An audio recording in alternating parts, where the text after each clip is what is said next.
Malcolm in the Middle is a show that I've recently started watching. I watched it when I was a kid a couple of times, but really didn't get all that into it. And then recently, me and my roommate, JasonNova, have been going into it. It's definitely a very fun show that it's a lot of different themes, topics, ideas, and also is just very unapologetic in its sense of style and sense of characters. And the characters are, very much, you know what you're getting into when you think of the archetypes that these characters kind of employ. Of course, also one of the best things too about it is that it has Bryan Cranston as Hal, who, this is prior to, Breaking Bad, and he went on to do absolutely amazing things and is an absolutely phenomenal top tier actor. And so getting him in some of these crazy, wacky situations in Malcolm in the Middle is really fun to see.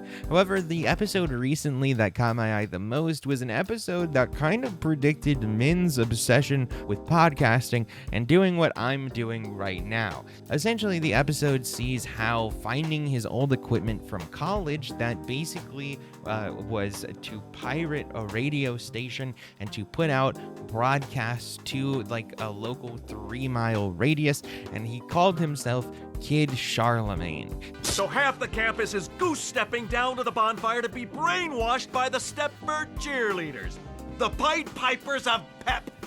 They want us to forget why we came to this institution, but not Kid Charlemagne. He basically pretended to be telling the truths that nobody else wanted to say, which were anti-establishment, conspiratorial and everything else.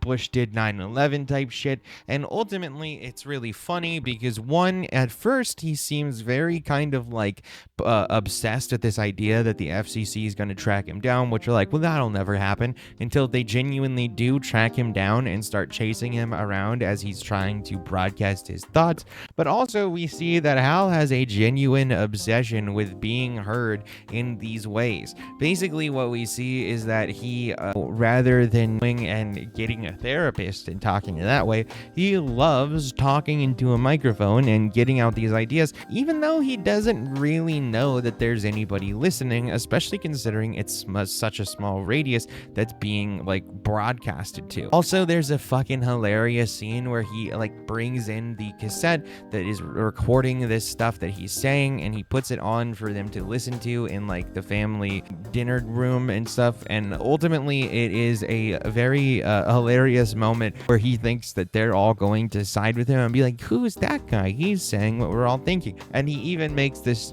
comment that, oh my god, that guy, he's saying what we're all thinking, isn't he? In case you hadn't noticed, Evian spelled backwards is naive. Wow, it's like that guy is saying what we're all thinking.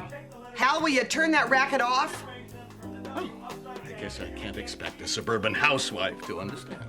He very much is desperate for some sort of validation, and ultimately Hal would have absolutely been on YouTube spewing his thoughts for you, just like I am at this moment now. The thing too that's really funny is that throughout, things just continually ramp up, and we do find out that somebody is listening to his broadcast. Essentially, throughout the rest of the episode, Reese is putting on a garage sale, and this garage sale he thinks is going to help buy him a jet ski. He thinks he's gonna get a jet ski with this money, while his mother thinks that no, that money is going to stuff that the family needs, and I'm just giving you control of it because I'm trying to give you some responsibility. You need to show some goddamn responsibility. Reese, of course, never shows any responsibility, and at the end of the episode, it's deemed that he's unsavable. But the reason I bring this up is because during the garage sale, Malcolm has this guy that he brings in to sell this certain object for that Reese keeps wanting to trash, and he's gonna buy it for $1,300 because it's some super rare computer. And ultimately what happens is Hal sees the guy and says, hey, I'll give you some money if you can drive me around in a van.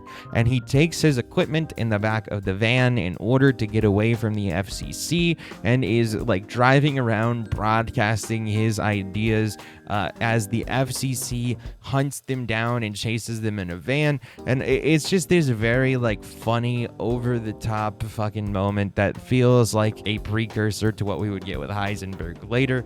Of course, it's in a much more goofy, silly manner, but just fun to see a over the top scene with such a phenomenal actor like Bryan Cranston. It's the spirit of free speech. I'm not going down without a fight. I'm the voice of the little man. The man on the girder. The man on the streets. The man that fights the man. Oh my God, you're Kid Charlemagne! Anyway, I just thought it was a funny episode that really did predict men's obsession with podcasting. Nonetheless, let me know what you guys think. Anything else we should discuss in the comments down below. And besides that, guys, I'll see you all in the next one.